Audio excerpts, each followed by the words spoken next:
Good evening. My name is Peter Howard and I come from Monash, Melbourne and direct the Centre for Medieval and Renaissance Studies. And it gives me great pleasure to welcome you all to the 4th Bill Kent Memorial Lecture.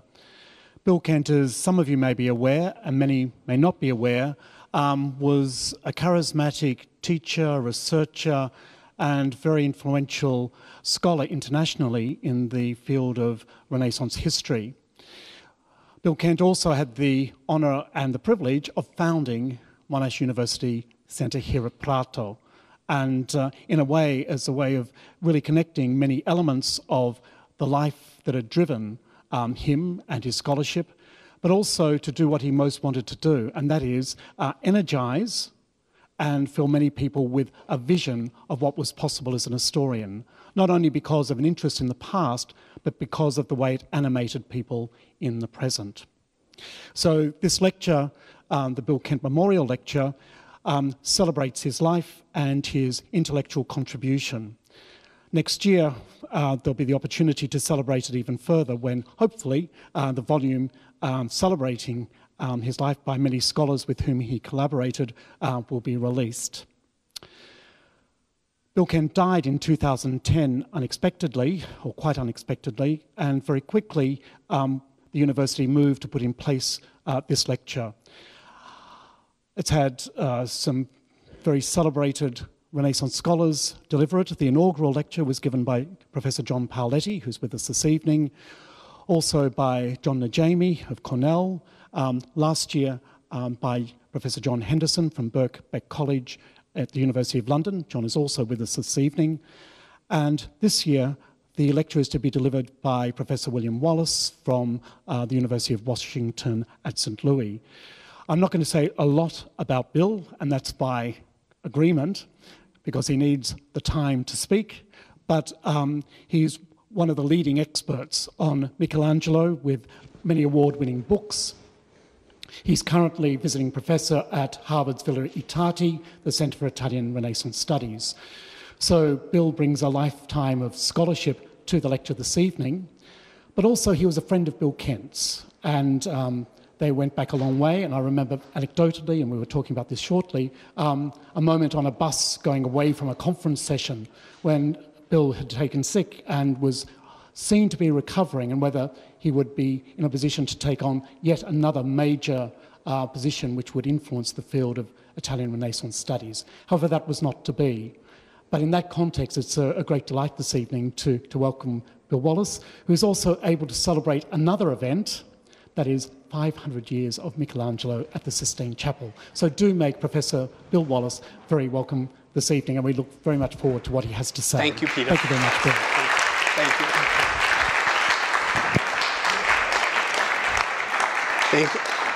Thank you all.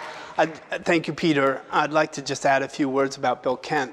He was obviously a wonderful and terrific scholar, but he was a marvelous human being, and he had a wonderful sense of humor. But I was particularly drawn to Bill because he helped me navigate the Byzantine, sometimes Byzantine, bureaucracy of the Florentine archives, and Bill was an expert. And I remember many a time when he helped me with those documents, and I think about him very, very fondly. And I'd like to begin by remembering that this summer I was in, is this going to go? I was in Amsterdam.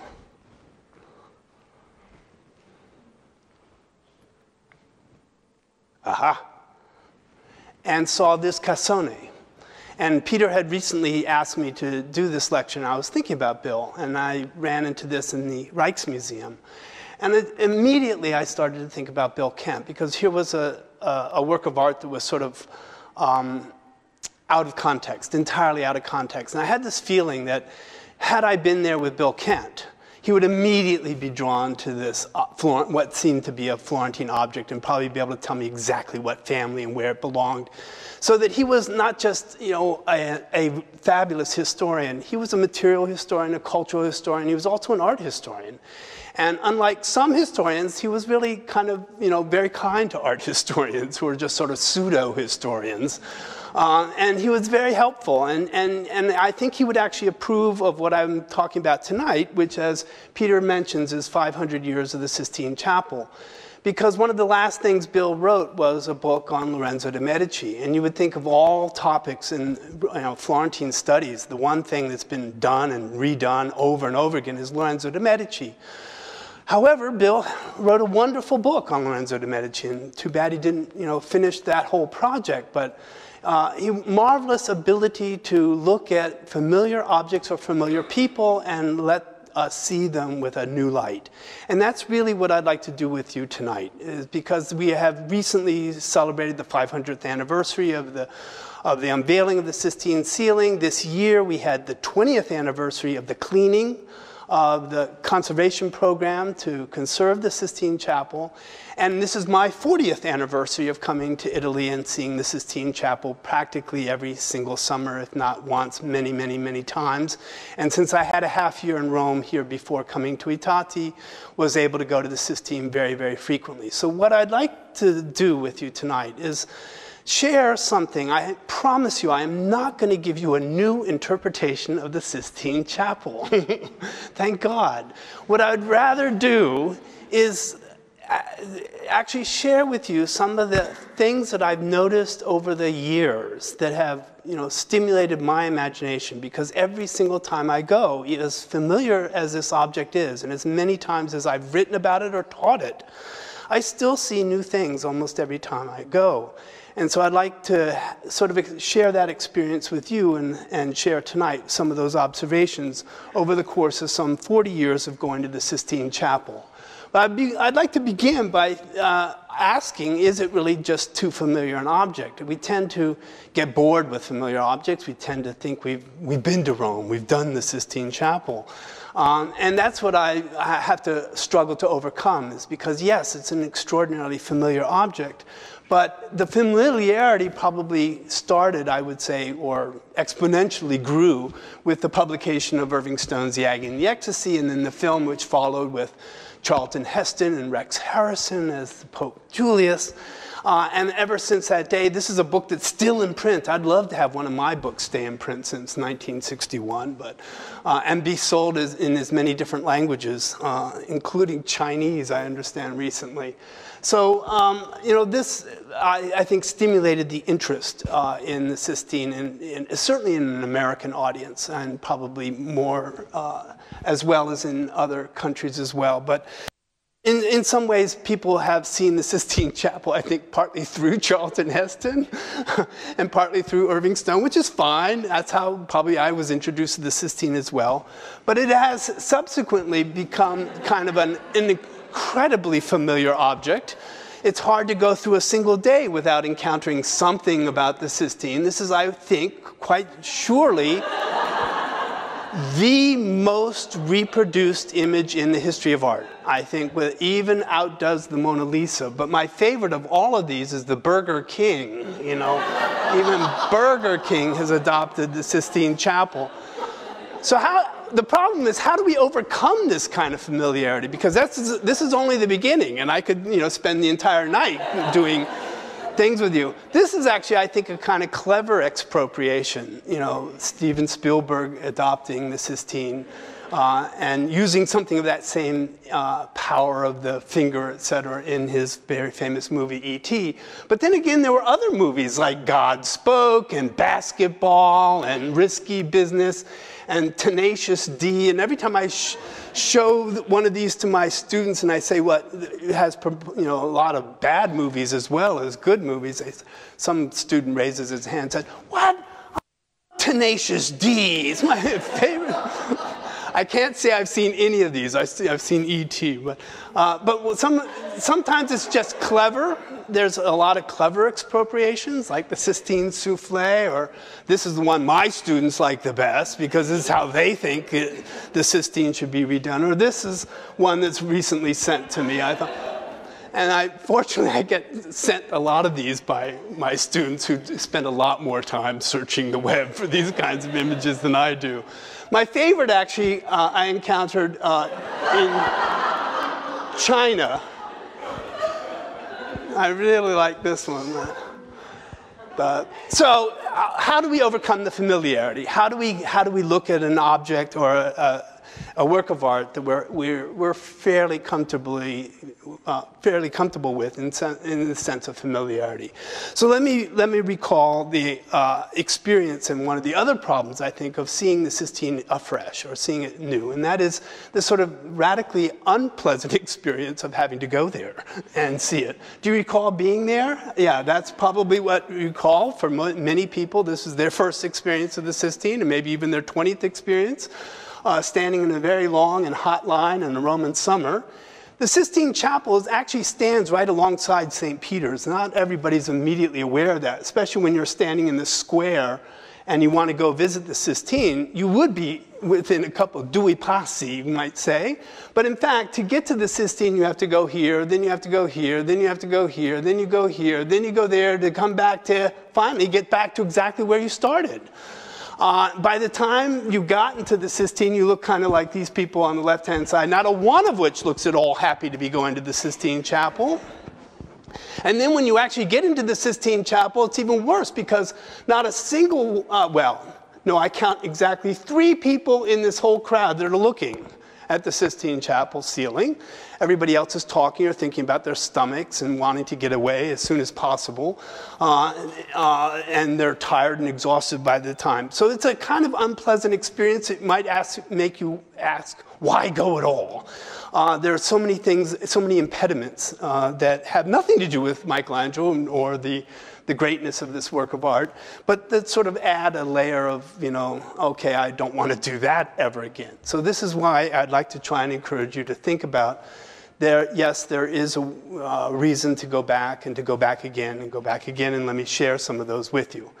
So just a little bit of history. The Sistine is named the Sistine Chapel because it was built by Pope Sixtus IV, and it was consecrated in 1483. And it is the place now where the College of Cardinals meets. And so it's probably at the very center of Christendom and one of the holiest places on earth. And I sort of like the thought or the idea that when the College of Cardinals join together to elect a new pope, that they're sitting under one of the greatest works of art in the world and a very significant work of art that I think in some ways can inspire them. But it can also inspire us. The ceiling itself was commissioned to Michelangelo by Pope Julius II, but Pope Julius first brought Michelangelo to Rome not to paint the Sistine ceiling, but to build his tomb, which we see on the right-hand side, the tomb in San Pietro in Vincoli. Michelangelo went off to the quarries for about 8 months to quarry a mountain of marble to build one of the largest tombs since Hellenistic times for Pope Julius II. Surprise, surprise, when he got back to Rome, Pope Julius II said, I'm a little less interested in building my own tomb, and I would like to finish the chapel of my uncle. So Pope Julius is related to Sixtus IV and wanted to complete the work of art begun by his uncle. That is, complete the decoration of this chapel, which is already well and heavily decorated with frescoes of the Quattrocento all around, the life of Christ and the life of Moses. And actually the ceiling had been painted. It was painted like typical, characteristically, of many chapels as a kind of sky, a heaven with stars in it. So there were lots and lots of reasons for Michelangelo to say, no, I really don't want to do this. He's not a painter. He's never painted a fresco before in his life. He may have been trained somewhat in fresco technique, but it's very different to paint a ceiling. And he had already this commission to build this gigantic tomb.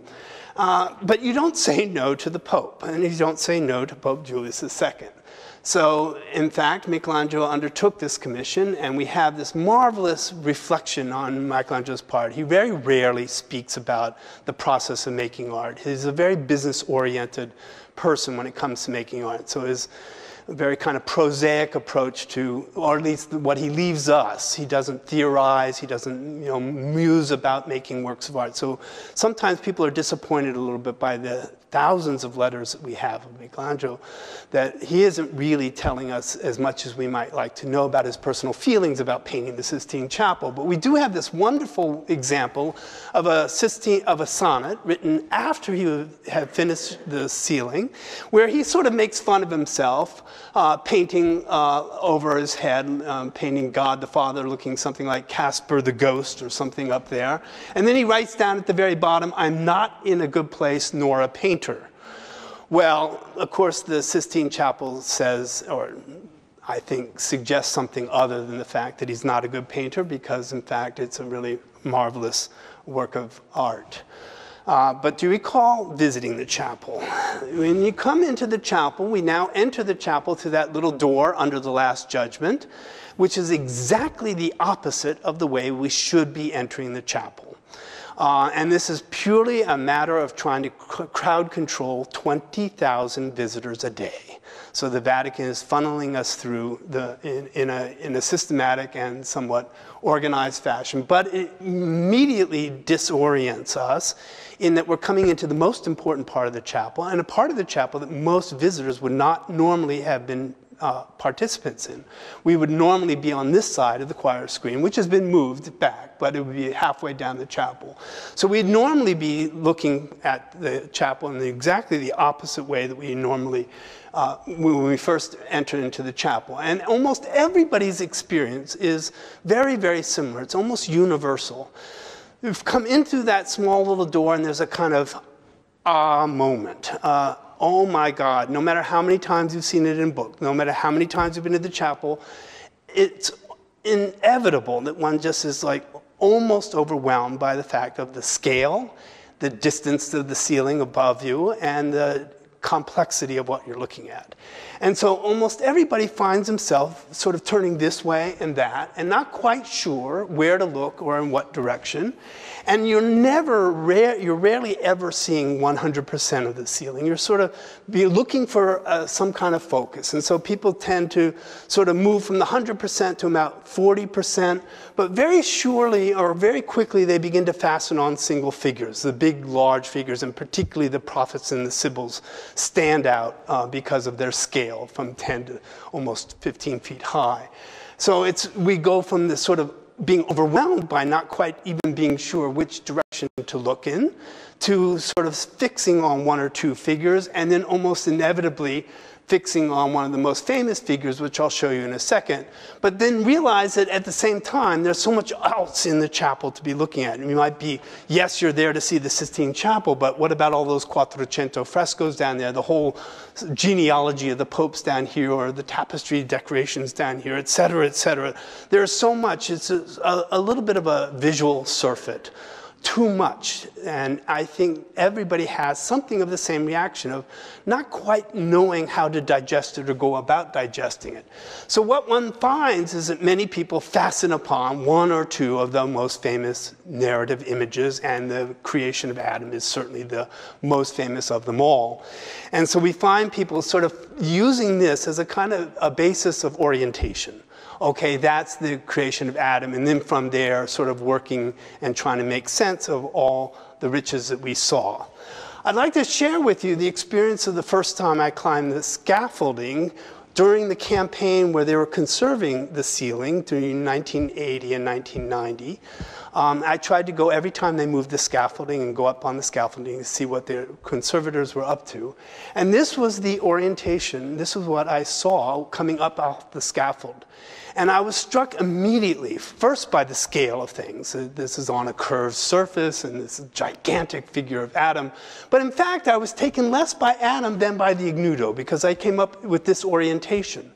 And really, for the first time in my life, like, Adam took second place to a very much more secondary figure of this Ignudo. But that Ignudo was very, very large, and suddenly it had a kind of primacy.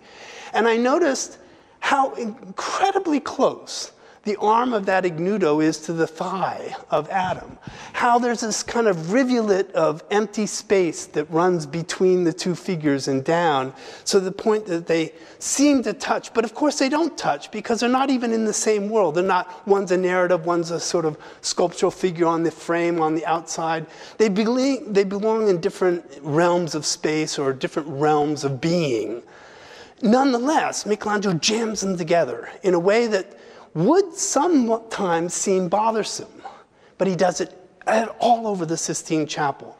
But we don't think of the ceiling as confused or crowded, much less encroached upon by this figure, literally overlapping into one of the most famous images in the history of art. And generally, when we look at that image in a book or in a reproduction like this, the ignudi just disappear. We don't even see them. It's a part of our psychology of seeing that we orient ourselves to the primary image, and the rest of this sort of, in a sense, takes secondary place. But we immediately begin to see how incredibly rich and overlapping, multi-layered Michelangelo has done the decoration on the ceiling. And another example of this would be the creation of Eve. Does one immediately notice, especially when one looking at a reproduction like this in the book, that this elbow of an ignudo is practically brushing God's shoulder, or that God himself is standing on the head of another ignudo. And yet, yes, when you back off and we begin to see a larger picture, we see how incredibly crowded, in a sense, the narrative is crushed under the weight of these figures that are surrounding it. And what we also realize is that it's just perfectly reasonable to orient ourselves to this view or to the opposite view, to look at the ignudi, where the narrative, in a sense, kind of disappears and takes secondary. Michelangelo is doing in visual terms sort of what literary people talk about enjambment, taking two things that actually have nothing to do with one another and putting them in such great proximity to one another that you believe that perhaps one affects the other, but not necessarily, but it makes us wonder about the relationship between one part and another. He does this repeatedly on the ceiling, and it makes us aware of the kind of, I think, layered richness, the cornucopia of visual imagery he's providing us in a variety of different orientations. So there really is no orientation, correct orientation of the ceiling. And most people find themselves constantly sort of just doing this, because it works from every single direction. So one can actually, encounter the temptation and fall this way, and what would perhaps be primary are the secondary, the ignudi on either side. But when you reorient yourself to the narrative, it's as if those nude figures just disappear altogether. So while I think it's almost universal, the experience of this kind of disorienting, and I think Michelangelo is in some ways purposely disorienting us or allowing us to be oriented in multiple ways. Because the Sistine is not to be seen all at once, and it has a kind of richness that continues to feed us time after time after time in our experience of it. And so to say that we have a kind of disorienting experience, I think, is natural and quite universal. But that doesn't mean that Michelangelo doesn't have any order at all. And in fact, the Sistine is extremely well organized, with the narrative scenes from Genesis, verses 1 through 9, down the middle spine of the ceiling, the part of the ceiling I think most people tend to look at most frequently, surrounded by these 20 ignudi, each one of those narratives sort of enjammed by these nude figures that don't really participate in those narratives.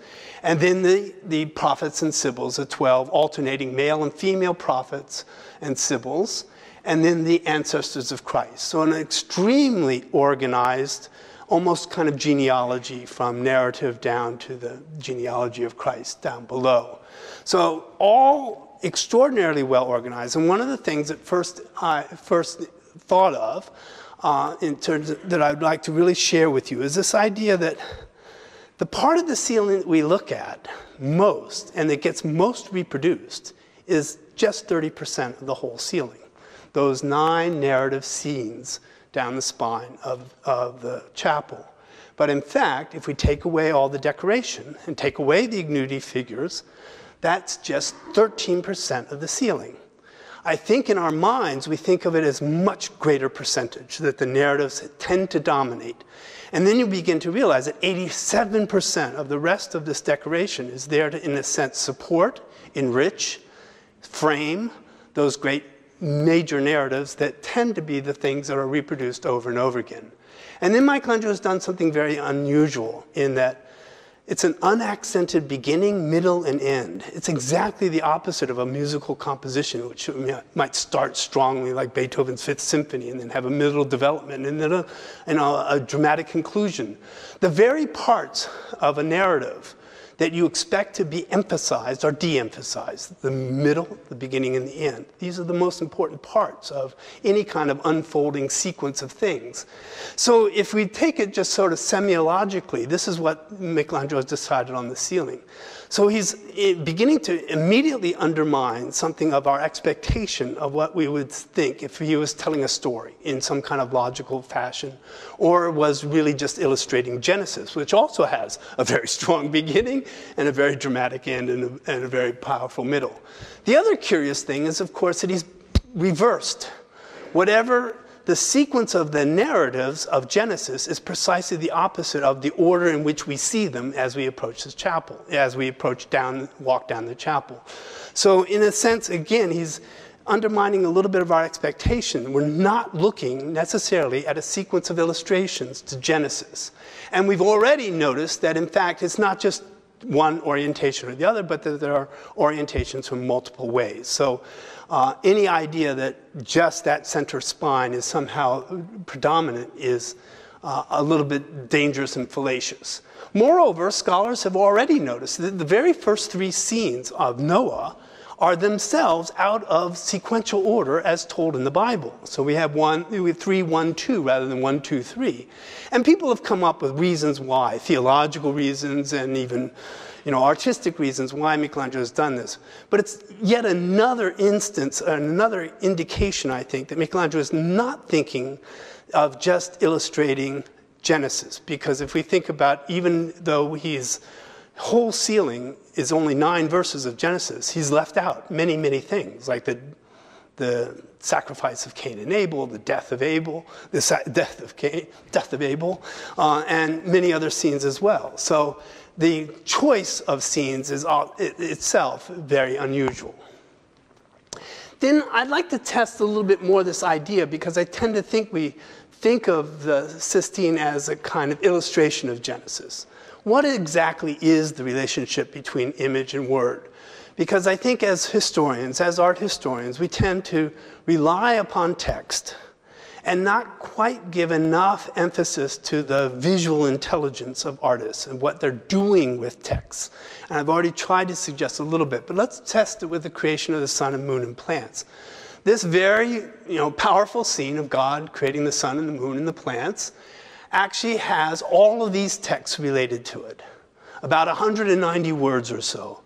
But when we look at that scene on the Sistine, I doubt very few people actually recall these texts. And, moreover, I would say just the opposite as well. Nobody looking at these 4 related texts would come up with the way Michelangelo has represented that image.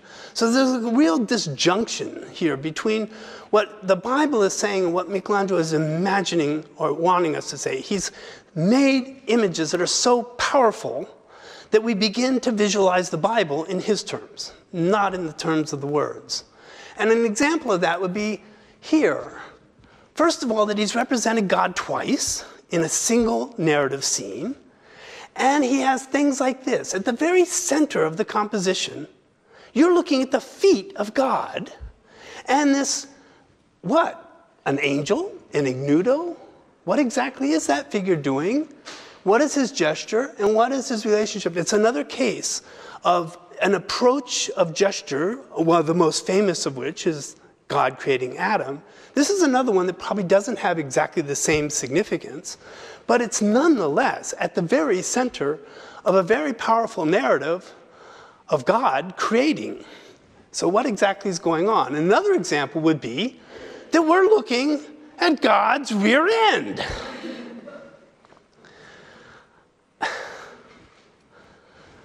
In a very unusual display of God's dress. So I was actually invited on a program of ABC's 2020 Secrets of the Sistine, where two scholars maintained that this was an example of Michelangelo being so mad at the Pope that he wanted to get back at the Pope, and he's mooning the Pope. You don't moon the Pope in the Sistine Chapel. And Michelangelo is not portraying his anger on the Sistine. In fact, this is a wonderful case where Michelangelo is really very, very thoughtfully working on texts and thinking about the Bible and the significance of this. Because in Exodus, and here we take a seemingly unrelated text to the scene that we're looking at from Genesis, but in Exodus, Moses, God says to Moses, "You shall see my backside, but not my face," on Mount Hor, when Moses speaks to God, because you would be destroyed by seeing God.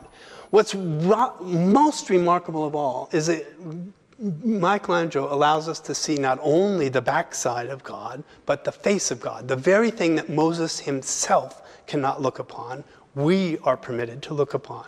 More privileged an audience than Moses himself, and looking upon a face that, for many people, it almost exemplifies what God might or should look like. A very, very powerful visage indeed. What about something like the architecture? Something, less iconographic, less significant. The architecture. Have you ever noticed the architecture on the Sistine? Some poor artist was alongside Michelangelo painting acorns and shells all day long. They did nothing but paint acorns and shells and more acorns and shells, because Michelangelo didn't do this. And he had a bunch of people up there helping him paint architecture. There's a lot of architecture on the Sistine ceiling. There is about 40% of that whole painted ceiling is architecture. Well, again, sort of like those other figures, we hardly even notice. We don't even, it's just sort of secondary frame. But one of the significance of that is that architecture divides the ceiling into 175 individual picture units. That ceiling is chopped up into 175 parts. So it's almost no wonder that people have been able to come up with multiple interpretations of the Sistine, because there's so much richness. You can take this piece and that piece and put it together and make some kind of coherent statement out of it. On the other hand, 175 pieces also means that we probably haven't got a completely coherent and simple explanation for everything. And no wonder we continue to think about and look at and wonder about what is going on up there. One of the things that really struck me was that if you divide the ceiling into 175 picture units, this was done first.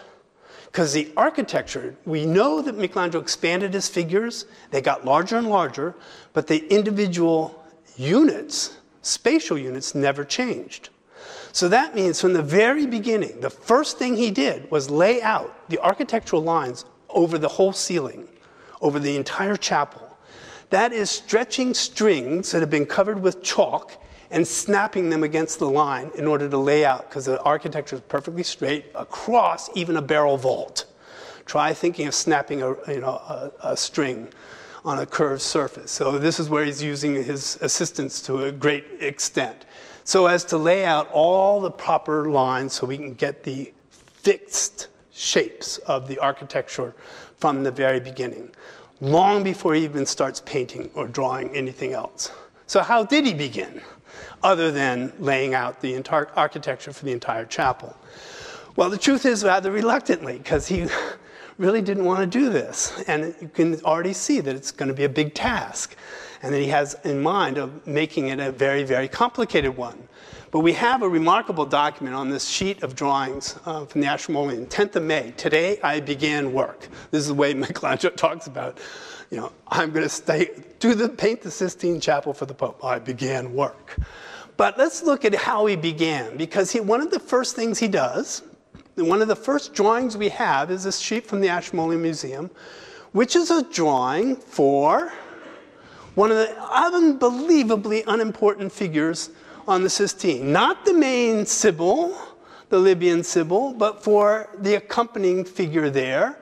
And the other figure, the other drawing, major drawing on that sheet, is the hand of her holding the book.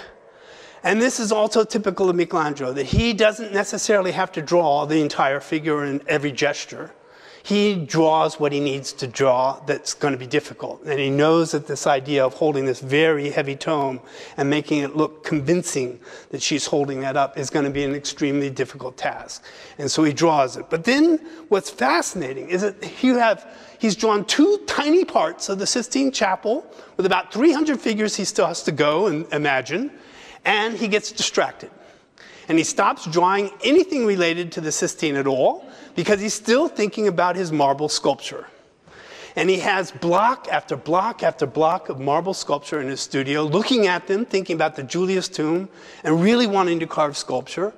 And those figures on that sheet, that same sheet, are really not about the Sistine at all. They're about the slaves or the works that he wanted to carve for Julius II still.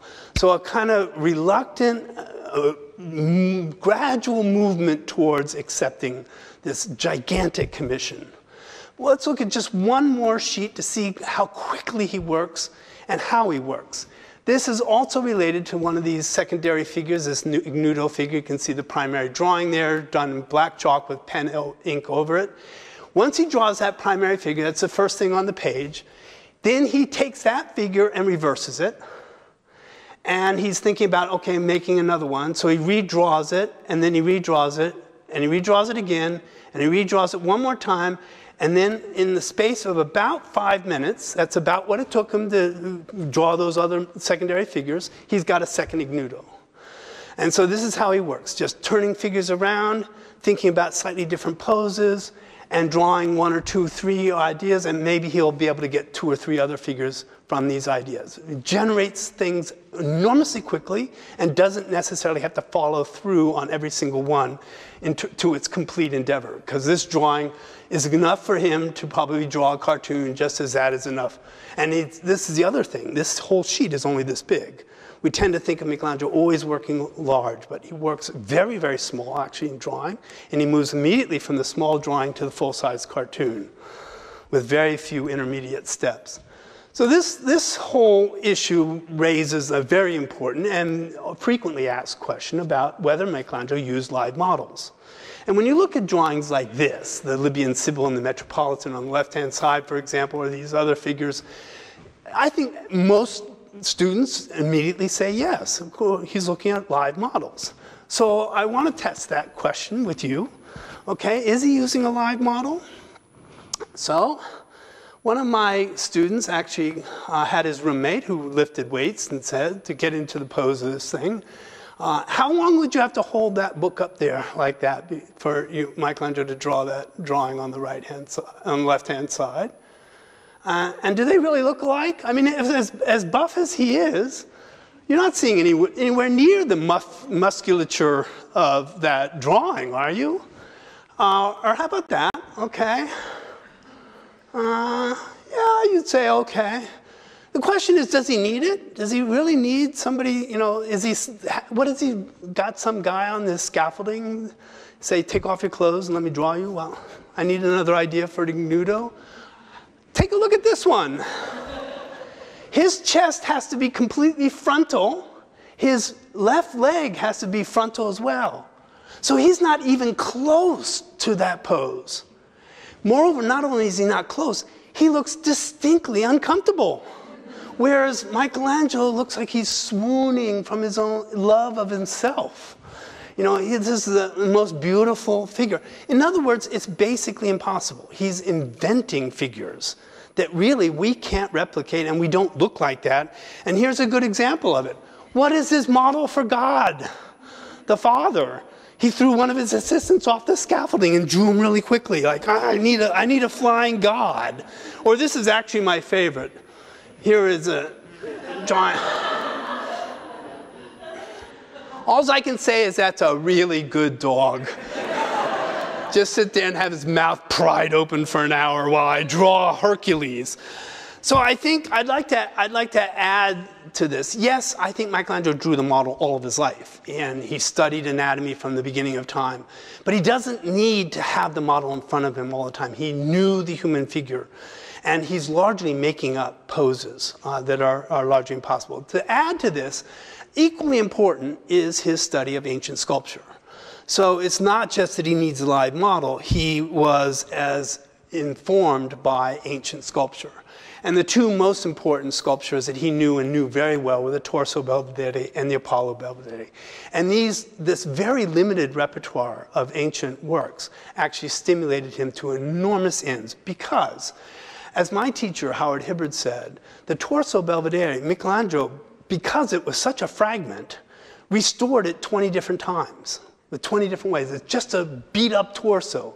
But over and over again, he turned it, looked at it from different directions, and reconstructed it into 20 different nudes that we begin at first to maybe believe were drawn from life, but were probably more likely archaeological reconstructions of the Torso Belvedere.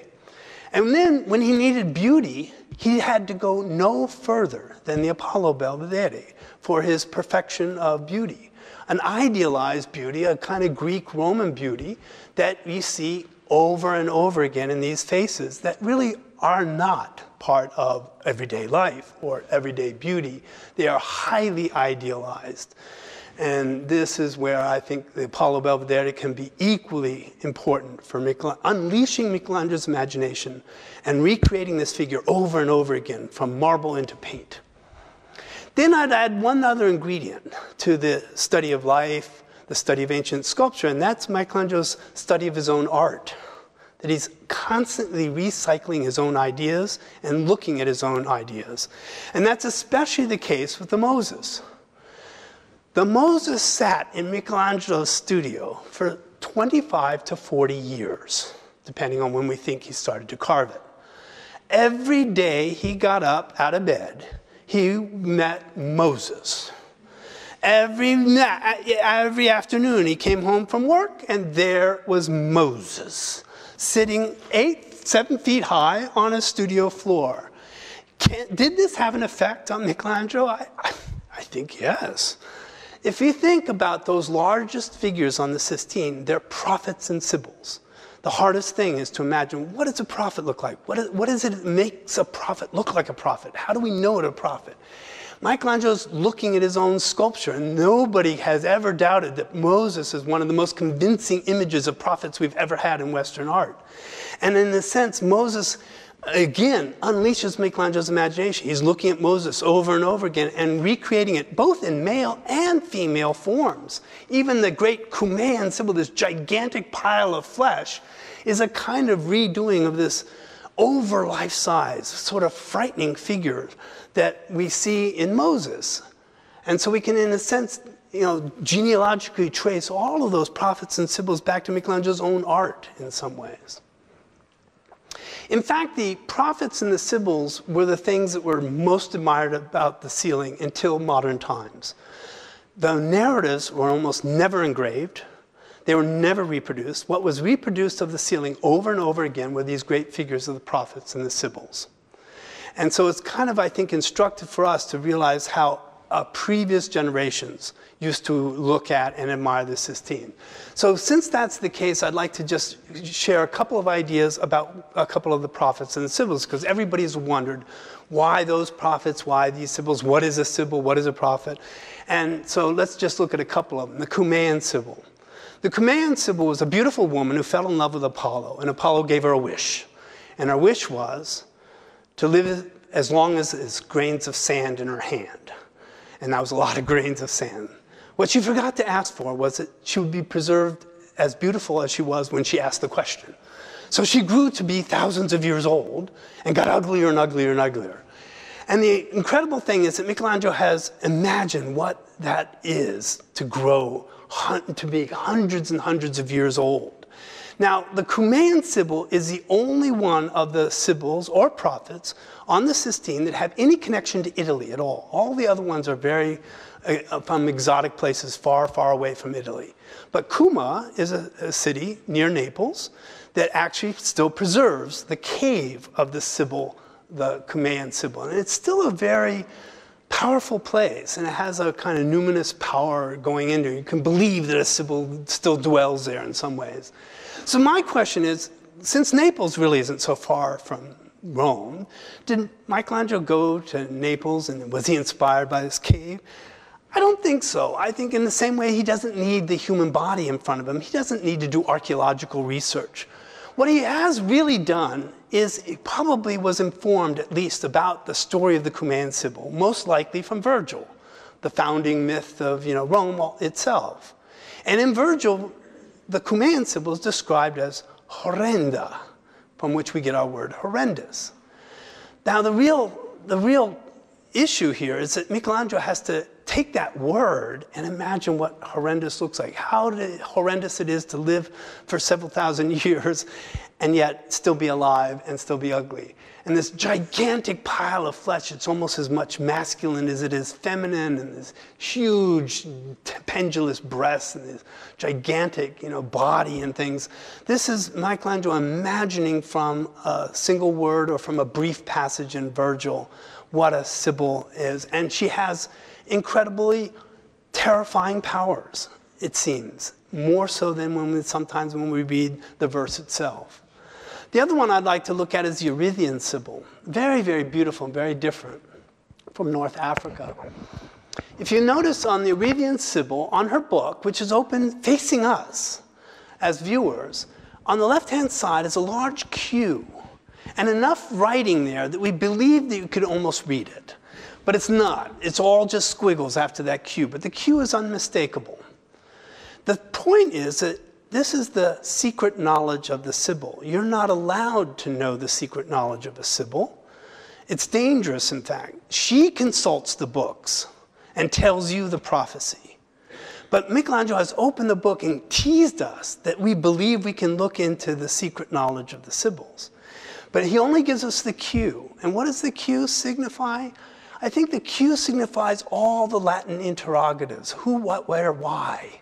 And these are the questions that we're supposed to ask. We're not allowed to read the book. We're allowed to ask the Sibyl, when will I die? How will I die? Will I be famous?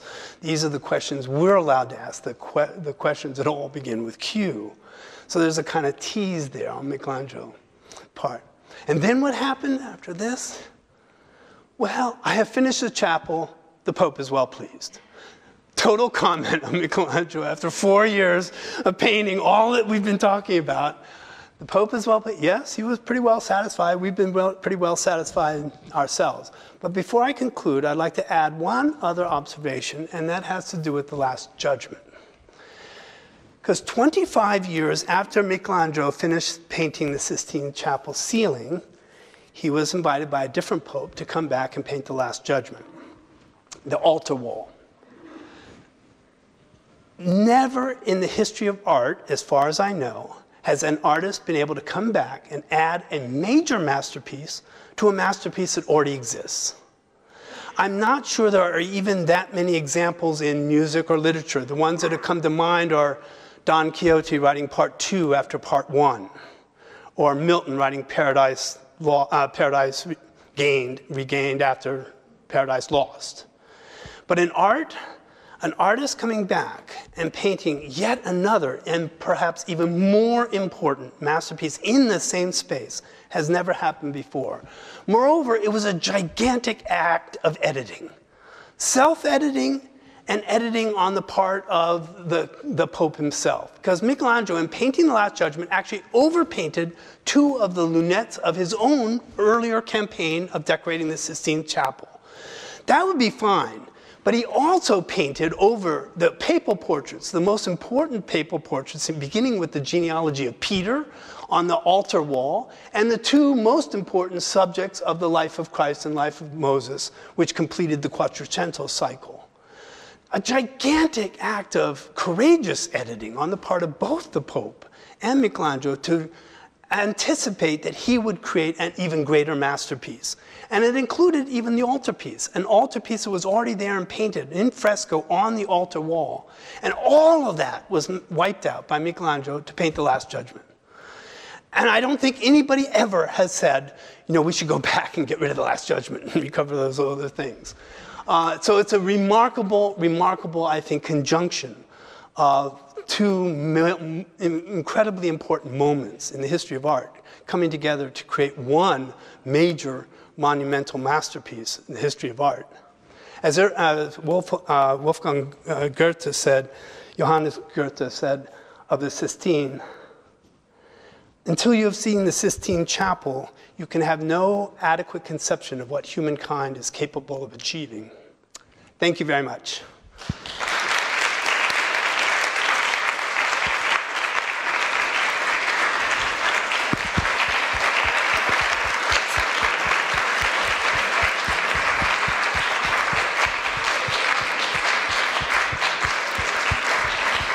Thank you. Thank you.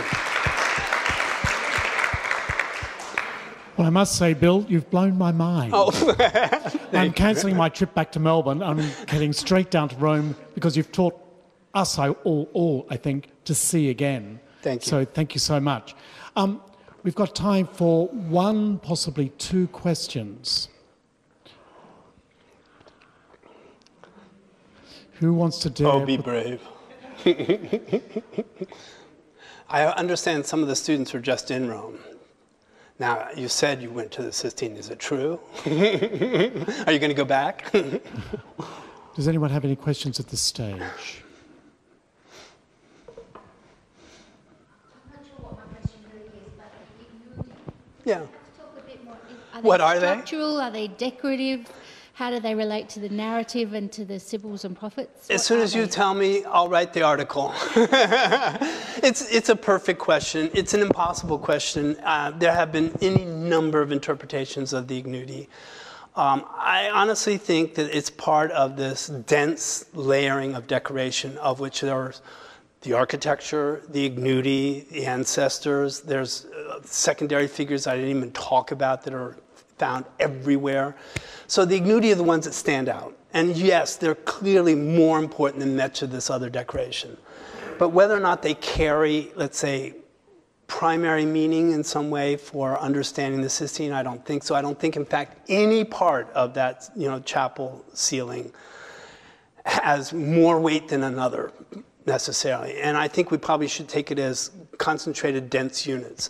I think the best way to think of the ignudi in some ways is like Byzantine architecture and decoration. Yes, there might be a narrative made out of Mosaic, but the very fact you do it in Mosaic is you're undermining the narrative immediately. And you're really surrounding it with border after border after border, and then prophets and sibyls and things like this all around it, and then all kinds of other, vegetable decoration and things. And so I think in some ways there's a kind of almost Byzantine aesthetic working on the Sistine, a kind of the richness of God's creation. Everything has flowed forth from God.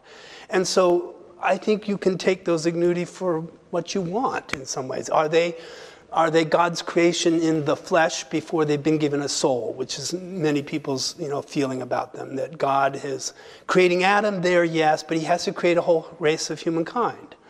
And so these are the multiple figures in material form that have yet to gain any kind of spiritual being or presence. And so they're not quite fit into God's creation as it's taking place before our eyes, but yet they're there, as if they're part of the mentality of God. So I think we're seeing something of the richness and the cornucopia of creation in all of its sense.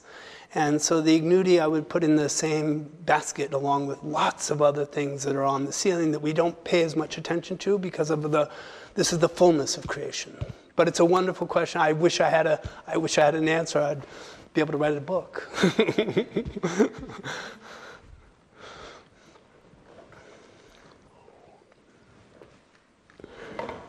Thanks for a wonderful lecture. Thank you. Why is it about the beginning and the end of the world and not the high point of Christianity, which is the birth and death of Christ? Well, I think this is another, that's a very excellent question as well. I think this is where, in fact, Michelangelo is being enormously sensitive to the chapel, the place, and the decoration that's already there. We already have decoration from the 1480s of the life of Christ and the life of Moses. So Christ and Moses were given kind of principal place of decoration in a much more logical location, on the walls, where we could actually read the narratives in a kind of fashion, and across from one another, so that we see the Old Testament prefiguring the New Testament. What's remarkable is that Michelangelo's addition to that, the beginning of time, sort of takes our breath away and it takes precedence. But in fact, the rest of the decoration of the chapel does allow for the unfolding of the entirety of God's plan and the high point of the creation of Christ. So I think this is where Michelangelo is actually being enormously respectful to the decoration that's already there by the generation of artists before him. Would you like to add to that, John? Is that? So we tend to think of it, this is Michelangelo's great creation, but it's really the creation of two generations of artists. And they're all, I think, in some ways, and some people have actually imagined that there was some kind of controlling plan altogether, that the ceiling is the beginning of time and time unfolds as we come down the walls. And that sort of makes sense. Whether it was a plan from the beginning, it, in fact, is sort of what we have as a result. And we should be paying attention to all those figures then.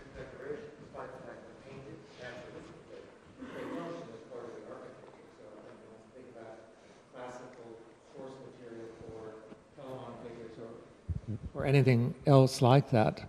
That's not to deny exactly what you said. It just adds to the possibilities of meaning. And I think Michelangelo is all about adding and providing endless possibilities for you to continue to look and to continue to think and continue to be informed. Yeah. It's an art of suggestion rather than, strict didacticism. So we've had our two questions, so thank you very much. Thank you, Bill, for responding so eloquently, and also John Paoletti, who also has a book on Michelangelo coming out within months. So that if you have questions about Michelangelo over drinks, this is the space. Bill, I want to thank you very much for your presentation this evening. It did exactly what Bill Kent always enjoyed doing most, and that is laying bare the structures of questions and the underlying methodology of the way in which one can actually set about rethinking and revisioning and re-envisaging our past and bringing to life again classic, iconic artworks, ideas, so that we can actually see them freshly from a distance, but with new insight. And I think you've done that splendidly for us this evening, and it just remains for all of us to thank you wholeheartedly once again. Thank you.